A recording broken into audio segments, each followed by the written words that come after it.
ভালো কাজের হোটেল। টাকার পরিবর্তে এখানে ভালো কাজের বিনিময়ে খাবার দেয়া হয়। আমি ফকিরে পানি খাওয়াইছি।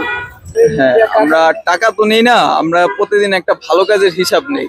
আর এমন না যে ভালো কাজ করলে ওনাদের খাবার দিব বা ভালো কাজ করলে খাবার পাবে। আমরা আর কি একটা উৎসাহ দিই যে প্রতিদিন অন্তত একটা করে ভালো কাজ করেন, যার বিনিময়ে আমরা খাবার দিয়ে থাকি। এই হলো আমাদের মোটিভ। অনেক ভালো কাজ করছি, মানে অনেক কি কম গরিবরা সাহায্য করি। হ্যাঁ, করে বুড়া মুরব্বীরা খেজমত করি, ওইগুলি করি আর ঘরের কাম কাজ করি। আসসালামু আলাইকুম। আজকে আসছে একটা ব্যতিক্রম জায়গায়, ভালো কাজের হোটেল। আপনি একটা ভালো কাজের বিনিময়ে খাবার পাবেন। আপনি যদি একটা ভালো কাজ করে থাকেন তাহলে আপনি তার বিনিময়ে খাবার পাবেন। আজকে আমরা আসছি সেই ভালো কাজের হোটেলে।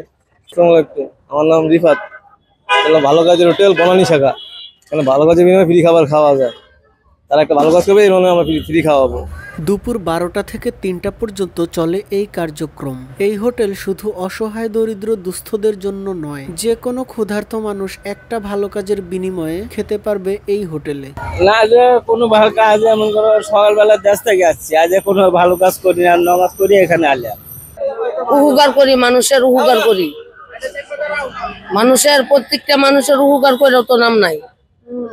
লাস্টে পাইছি অপমান আর অবদস্ত। ব্যতিক্রমী এই উদ্যোগকে আমাদের সবার সাধুবাদ জানানো উচিত। মানে ওনাদের কাছ থেকে হিসাবটা নেই, না হলে তো আর প্রতিদিন বলবে না না ক্ষুধার্তরা। আমরা এমন টার্গেট নিয়ে আসি না যে শুধু গরিব বাইসা বাইসা খাবো। যার পেটে ক্ষুধা আছে সে একটা ভালো কাজের বিনিময়ে খাইতে পারবে।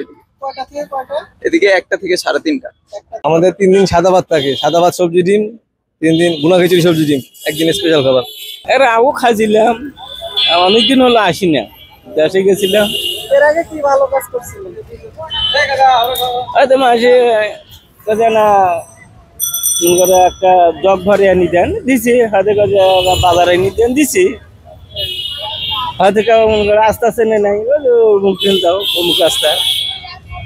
ভালো কাজের হোটেলের উৎপত্তি ইউথ ফর বাংলাদেশ থেকে। 2009 সালে আরিফুর রহমান ও তার বন্ধুরা একটি স্বেচ্ছাসেবক সংগঠন খোলে। এই সংগঠনটি মানুষের কল্যাণে কাজ করা শুরু করে এবং পরবর্তীতে খোলে ভালো কাজের হোটেল। হোটেলটির ধারণাটি হুমায়ুন আহমেদের টেলিভিশন নাটক সবুজ ছায়ার একটি চরিত্র দ্বারা অনুপ্রাণিত হয়েছিল, যিনি মানুষকে প্রতিদিন একটি করে ভালো কাজ করতে উৎসাহিত করেছিলেন। এই দর্শন থেকেই অনুপ্রাণিত হয়ে মূলত ভালো কাজের হোটেলটি শুরু করা হয়। ভালো কাজের হোটেল এটা নিঃসন্দেহে অসাধারণ সুন্দর একটি কাজ, যা সমাজে অনেক গুরুত্বপূর্ণ ভূমিকা রাখে। আমরা চেষ্টা করব প্রতিদিন অন্তত একটা হলেও ভালো কাজ করার। আমরা সবাই যদি নিজ নিজ জায়গা থেকে ভালো হই এবং ভালো কাজ করি, তাহলে এগিয়ে যাবে আমাদের সমাজ, এগিয়ে যাবে আমাদের দেশ, তার সাথে এগিয়ে যাব আমরা নিজেরাও। আমরা সবাই প্রতিদিন একটা করে ভালো কাজের প্রত্যয় নিয়ে আজকের ভিডিও শেষ করছি। দিস ইজ ওয়াসিক হোসেন স্বাধীন, signing out. Stay with good work.